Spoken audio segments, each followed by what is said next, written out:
Kasus dugaan pemerasan, pengancaman hingga TPPU yang menjerat Nikita Mirzani kini memasuki babak baru yang penuh tanda tanya. Tak main-main, politisi sekaligus aktivis vokal Rieke Diah Pitaloka akhirnya angkat bicara. Dengan nada tegas, singa parlemen ini membongkar deretan anomali yang terjadi di balik meja hijau. Mulai dari putusan kilat Mahkamah Agung yang keluar hanya dalam waktu 24 jam, hingga penerapan pasal pencucian uang yang dinilai dipaksakan, tanpa adanya ekosistem yang jelas. Rieke mencium adanya aroma ketidakadilan yang menyengat. Apakah ini murni penegakan hukum atau justru sebuah skenario yang dipaksakan? Apa saja 5 kejanggalan fatal yang ditemukan Rieke Diah Pitaloka? Mengapa salinan putusan resmi hingga kini masih menjadi misteri bagi keluarga dan pengacara? Dan benarkah hak Nikita Mirzani sebagai warga negara telah dikebiri demi sebuah keputusan instan? Inilah 5 kejanggalan besar di balik kasus Nikita Mirzani versi Rieke Diah Pitaloka.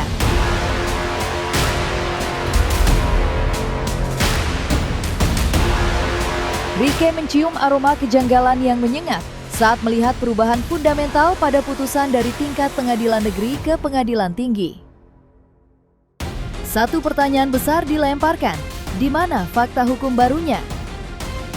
Menurut Rieke, sebuah keadilan tidak boleh diputuskan berdasarkan sulap prosedural. Jika tidak ada bukti baru yang signifikan, lantas apa yang mendasari perubahan drastis tersebut? Apakah hukum sedang tegak lurus, atau justru ada logika yang sedang dipaksakan? Jadi ada beberapa catatan hasil analisis sementara aku terhadap putusan dari persidangan Nikita Mirzani soal proses pengambilan putusan di Pengadilan Tinggi DKI Jakarta. Aku merasa perlu didalami adalah perubahan fundamental dari pengadilan negeri ke pengadilan tinggi tanpa indikasinya, tanpa fakta baru. Dan aku bertanya-tanya, apakah majelis di pengadilan tinggi melakukan pemeriksaan ulang yang memadai dan apakah ada indikasi konflik kepentingan atau tekanan eksternal? Ini penting untuk terus diusut.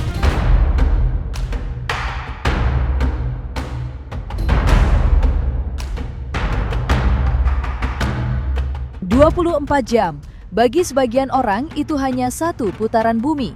Namun dalam kasus Nikita Mirzani, waktu sesingkat itu cukup untuk menentukan nasib hukum di tingkat tertinggi, yakni kasasi. Kecepatan luar biasa ini nyatanya tidak disambut dengan tepuk tangan oleh Rieke Diah Pitaloka. Ia menyebut durasi 24 jam untuk sebuah putusan kasasi adalah sesuatu yang tidak masuk akal.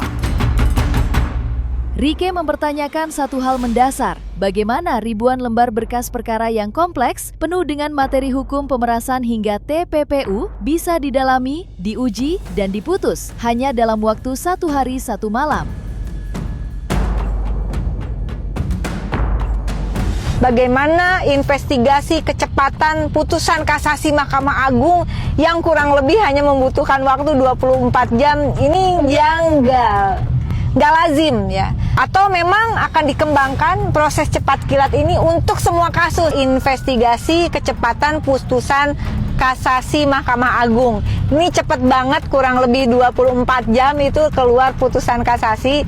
Nah, aspek yang menurut si akunya perlu didalami adalah proses distribusi memori kasasi hingga putusan dalam 1 hari. Apakah hal ini sesuai dengan standar operasional prosedur internal Mahkamah Agung? Nanya dengan lembut. Potensi pelanggaran hak terdakwa untuk mendapatkan proses yang adil atau fair trial.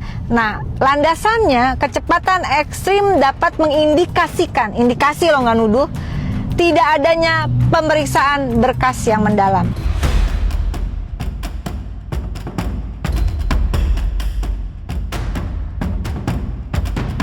Kritik keras datang dari Rieke Diah Pitaloka. Dengan nada tajam, ia menyoroti penerapan pasal TPPU terhadap sang artis yang dinilainya sangat dipaksakan. Rieke melempar sebuah tesis sederhana namun mematikan. Bagaimana mungkin sebuah pencucian uang dilakukan sendirian tanpa adanya keterlibatan jaringan atau ekosistem hukum yang jelas? Rieke melihat ada benang merah yang terputus dalam dakwaan ini. Baginya, memaksa Nikita berdiri sendirian dalam jeratan TPPU bukan hanya janggal secara prosedur, tapi juga mencederai akal sehat hukum. Apakah ini upaya murni penegakan hukum atau sekadar cara untuk memperberat hukuman tanpa dasar yang kuat?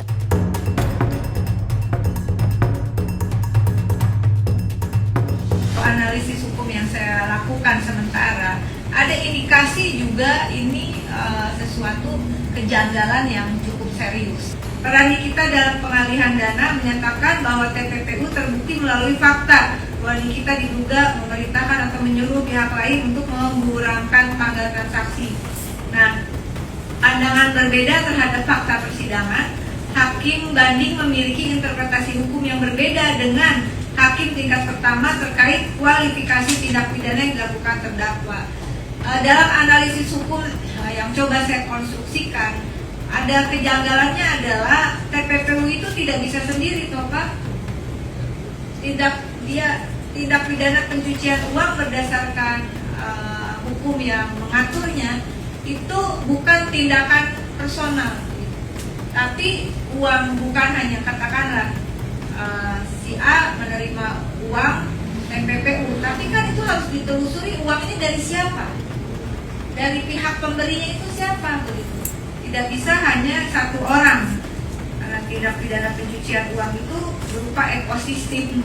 Kalau sepengetahuan saya, perubahan dari tidak terbukti TPPU dalam putusan pengadilan negeri menjadi terbukti TPPU tanpa adanya fakta baru yang diajukan di tingkat banding menimbulkan pertanyaan dari publik dan juga saya begitu.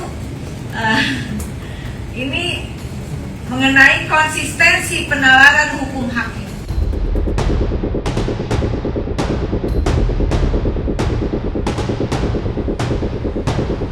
Sejatinya, ruang sidang adalah tempat di mana kebenaran diuji dan hak untuk membela diri dijunjung tinggi.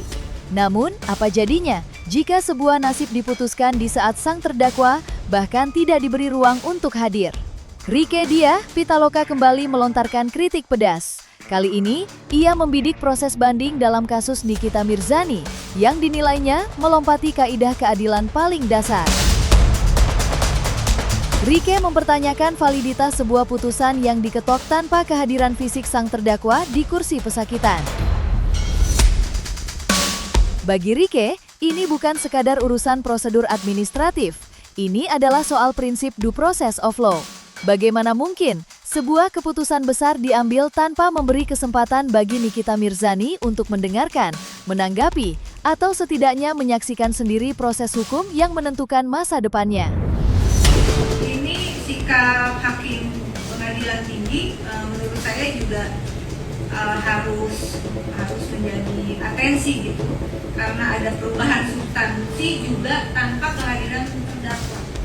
Jika substansinya berubah Pak, dari putusan pengadilan negeri ke pengadilan tinggi gitu, itu kalau saya tidak salah mengkoreksi tidak menghadirkan Nikita Mirzani. Ini sidang banding 9 Desember 2025 berlangsung tanpa kehadiran Nikita Mirzani dan kuasa hukum. Artinya, meskipun secara hukum banding dapat diputus tanpa kehadiran pihak atau in absentia, hal ini kalau saya mendampingi beberapa kasus tetap ada pertanyaan mengenai proses adversarial yang ideal.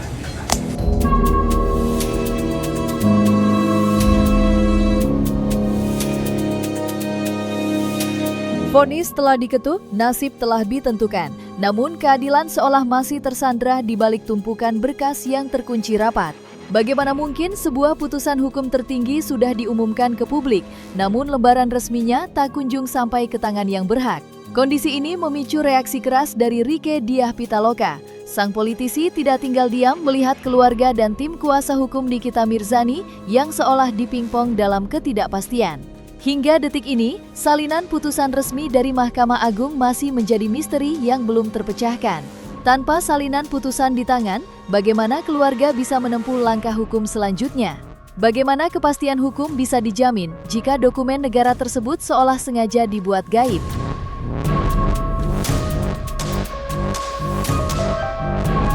Menyangkut ketersediaan salinan putusan Mahkamah Agung yang sampai hari ini tim kuasa hukum, pihak keluarga maupun pihak Nikita Mirzani sendiri infonya belum menerima salinan putusan resmi begitu.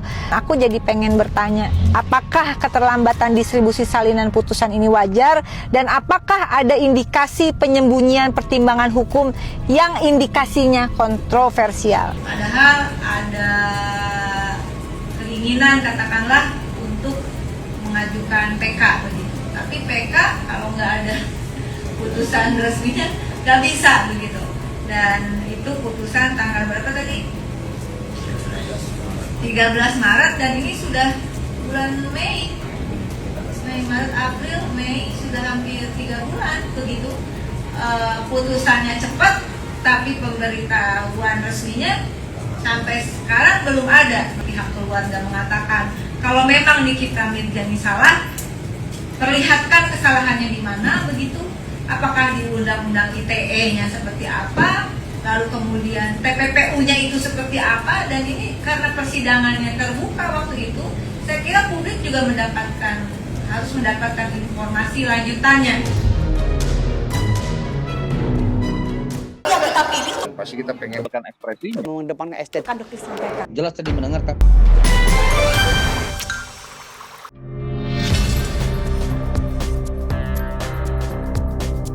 Dan jangan lupa untuk like, subscribe dan juga share channel YouTube Cumi Cumi.